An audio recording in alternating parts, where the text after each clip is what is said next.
and welcome back to A New You Season 2. I'm Corinne, and thank you for joining us weekly, sharing in Lianca's journey. Today we're with Debbie Jean. Debbie relocated to Ballito a year ago, and she specializes in eyebrow makeovers using cosmetic tattoo techniques, also known as permanent makeup. She does feather stroke brows, ombre brows, and powder brows. Debbie comes from a strong makeup background as she worked as a professional makeup artist, both locally and internationally, for over 20 years. With this experience and knowledge, she is capable of giving her clients an eyebrow shape that perfectly suits their features. Now that we are all wearing masks, our eyes and eyebrows are our focal points, so let's see how to perfect our brows. Welcome, Debbie, and thank you so much for joining us today. Thanks, Corinne. And Lianca, you must be very excited today because it's all about you and your brows. I am very excited. I'm Thank you also so looking much. forward to it. It's going to be You're so welcome. stunning. So tell us firstly, Debbie, a little bit about yourself and your career and where you come from. Sure.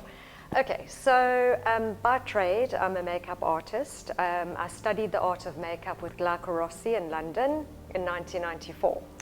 So I've been a makeup artist 28 years, although I'm not using makeup artistry anymore at all. I now purely specialize in eyebrow makeovers using cosmetic tattoo techniques. So my background really involved photo shoots. I lived in Cape Town and I worked as a makeup artist, not on feature films or on much rolling camera. It was mainly still photography shoots. So a lot of international clients come to Cape Town because we have the best light in the world, actually. Yes. And our weather's good and it's less expensive for them. So I had a lot of German clients, Swiss clients, UK clients, and it eventually just got extremely tiring because obviously you're working in the sun all the time. The clients want the sunrise, they want the sunset. So as the years passed, I was getting quite tired, and after 28 years, I decided I needed to look for something else. So I decided to move from Cape Town to Knysna, which was obviously a quieter place, and I was doing bridal makeup on weekends, and that's when I did a course to learn how to do cosmetic tattoo. So I learned lips, eyeliner, and eyebrows. And coming from a makeup background, the eyebrows interested me way more than the eyeliner and lips. So I decided to specialize.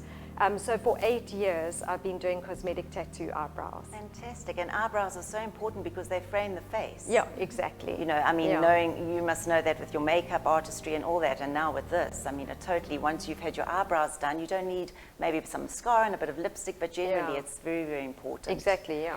And tell us the difference, because microblading, everybody's talking about microblading, and Okay. so what is really the difference between that and tattooing? And Okay, this is really important because most women know the term microblading. That's all they know. So when they phone me, they go, hello, I want microblading. But actually, microblading is just one technique. If you're doing this job full time, this is how it basically works. Microblading is actually a tattoo. And if you see an artist that uses a machine and a needle, that is a tattoo. Because what you're doing is you're taking the color, which is called the pigment, and you're putting it under the skin. So what that is a tattoo. So microblading is a tattoo. And what is a microblade? It's actually tiny, tiny little micro needles in a row that make up the shape of a blade. And that little blade, made up of all those little micro needles, gets dragged through the surface of the skin. And that is how the pigment gets deposited. The artist would dip into the ink, like the pigment, and then glide that through the skin, making either a hair stroke, okay, like feather stroke brows, or they can do micro shading. They can take that little blade and they can work the product into the skin to create something more of a powder brow or an ombre brow or a very softly shaded brow. So microblading can do hair strokes, and microblading can also do a shaded brow. I choose not to microblade because microblading is designed, in my opinion and many top artists' opinion, for a young, dry skin. It's not designed for all skins. And the reason being is the color's not always stable in the skin. How many times can you take a little blade and put that into the skin? It's creating scarring on a very minuscule level. So what happens is if you keep going back into the skin year after year when you're touching up the client, eventually the skin is too scarred for you to still work on that client. So most top artists use machinery, a needle and a machine, like a tattoo artist. Yes. And when you think of a needle going into the skin, it's only going in 1.5 mm deep. And it's creating a little prick in the skin. It doesn't slice the skin. So therefore, there's less damage to the skin. And also, the color can't escape.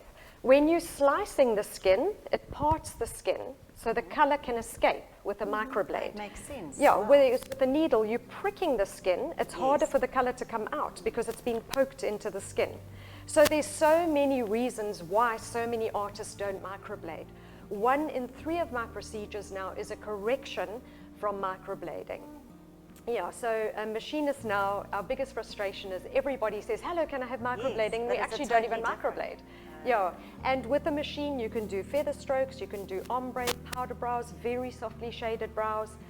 You can do all the techniques. Yes. So that is the difference. And most Okay. women these days should be trying to find an artist that actually works with machinery and needles because there's less trauma to the skin, better results. But it's good to know that there is. But this sounds very painful. Is it quite a sore procedure? It depends who you go to. There we go, Because- Lianca. You're in good hands. Okay, for you, I assure you it's extremely comfortable. Yes. So I use the expensive, good anesthetics. I leave Yes. it on for long enough. So I pre-numb my clients for 20 minutes.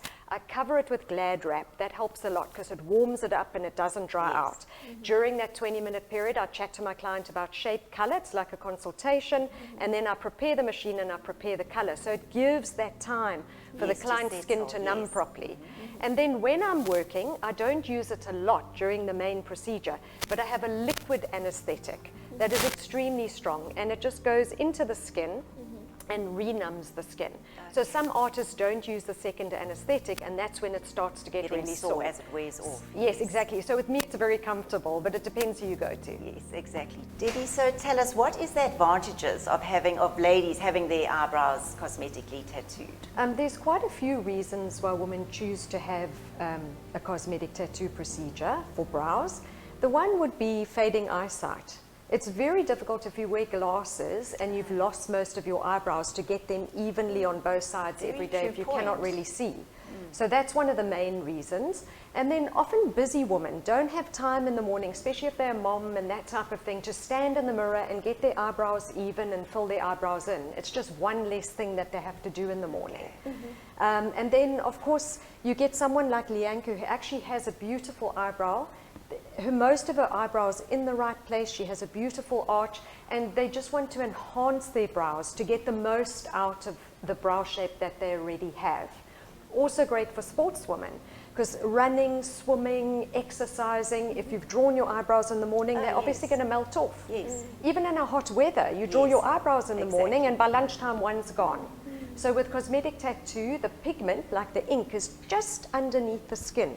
So it doesn't wipe off like a pencil would. Yes, fantastic. Yeah. And once somebody's booked to come to you for a to have their eyebrows done, are there special rules, or is there certain things they need to know? Definitely. There's pre-care and post-care. So beforehand, it's very important that a client doesn't have alcohol the day before, have aspirin-based medication like Disprin, or blood thinners the day before, because even if the blood is in a minuscule amount when you're working, it waters down the pigment. So we always say to clients, just be careful the day before not to take any of those products. And then obviously if you're tinting your eyebrows the day before, peroxide gets onto the skin and it's going to sensitize the skin.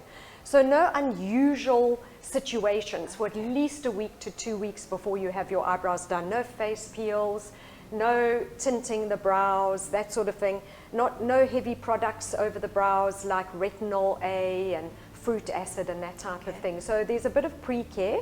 And then the post-care of the brows after having the procedure done is 10 days.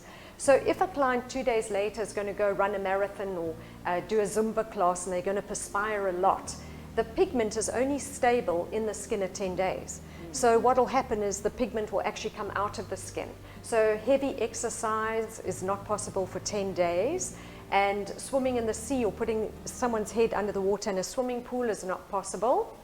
And then just using common sense, not sort of lying in a hot bath with steam all over the eyebrows, not having a massage and lying on the eyebrows that are still busy healing. It's just leaving the eyebrows in a hygienic environment for 10 days. And that's what it's all about, just taking care. Is that how long it takes to heal? Around 10 days? 7 to 10 days. My eyebrows take about 12 days. I'm a slow healer. And you can scab, can you not? Yes, definitely. Some ladies, but others are. Yes, others so don't. some clients scab a bit. It looks like sunburn peeling. The eyebrows look quite nice the first 2 days. Then they go really dark because that top layer is going to come off. And once the top layer has come off, it looks a bit too light on some clients, and you need to wait for a color rise for about 3 weeks because the skin grows over the work and almost covers it, and then the work needs to rise and show up. Wow. And it's not on everyone because every skin is different because the skin is a live organ. So it's very different for everyone. I have some of my younger clients, they healed by day 5. Yes. You know, everything's looking Yes. good and perfect, and they don't even have to wait for a color rise.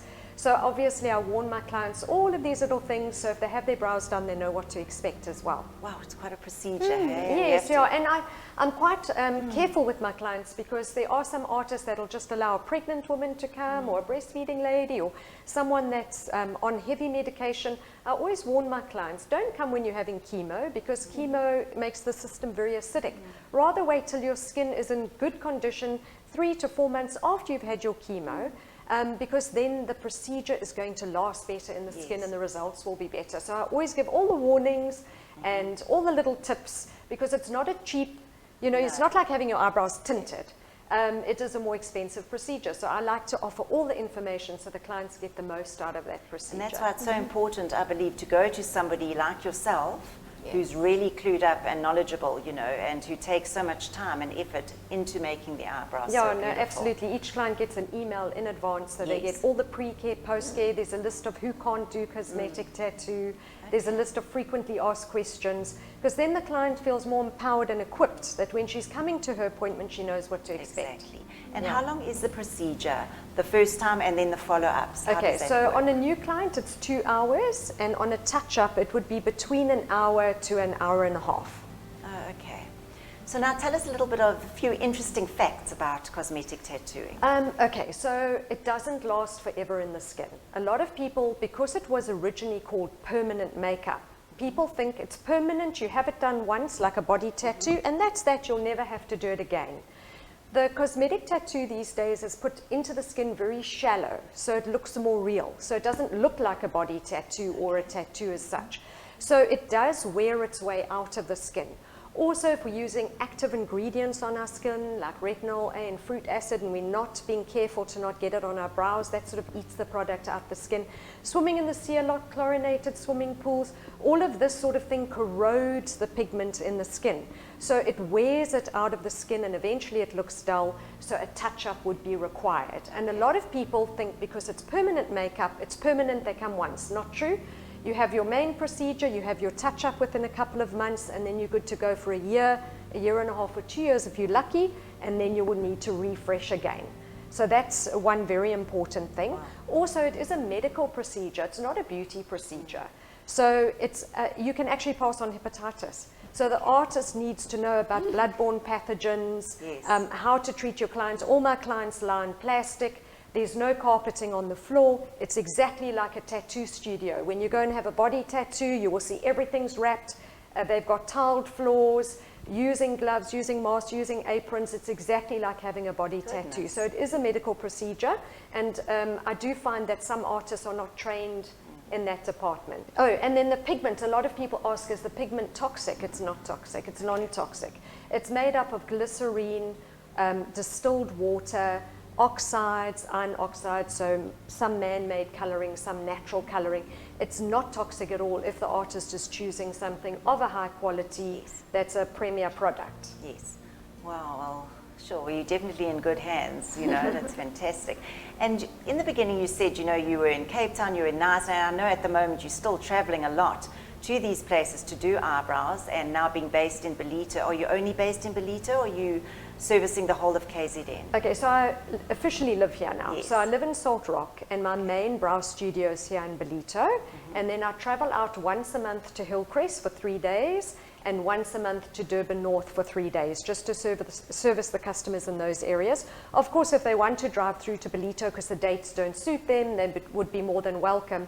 But I am trying to go out to different areas to service clients in different areas, yes. Well, that's fantastic. At least now Durban and Belito, you know, you can target all of them, so Yes, everybody yeah. can come, anybody can come to you, and you do travel out. Yes, That's yes. wonderful. And what has Lianca got in store for herself today? What is your plans with her eyebrows? Obviously, we will also have a consultation, so I Okay. know what she wants. But Yes. what would be my first choice for her, because she does have very nice eyebrows in an ideal shape. Very few people have eyebrows that grow in an ideal shape, and her eyebrows really do grow ideal. From the front of her brow to the arch is 2/3. From the arch to the ending is 1/3, so that's the perfect ratio. Her eyebrow travels at an upward pattern towards that arch in the highest point and then across, and that's also perfect. So this all comes from a makeup background Yes. that I automatically look at someone and know exactly what they need, and her eyebrows need very little because they are very close to perfect. So what I would like to do today is enhance that perfect shape and just put some soft shading underneath it so it looks like your natural brow, because the brow needs very little improvement shape-wise, and just give it a little bit more definition so your eye has the most ideal frame that it can have. Oh, stunning. So are you excited, Lianca? Yes. I think it's going to be wonderful. Well, thank you so much, Debbie, for You're your so time welcome. and for being part of A New You Season 2 and Lianca's journey. We're very So excited welcome. for her. We can't wait to see the final results. Welcome. Well, as you can see, Lianca is in excellent hands, and her eyebrows are certainly going to be just too beautiful. Remember, beauty is how you feel on the inside, and it reflects in your eyes. We'll see you next week.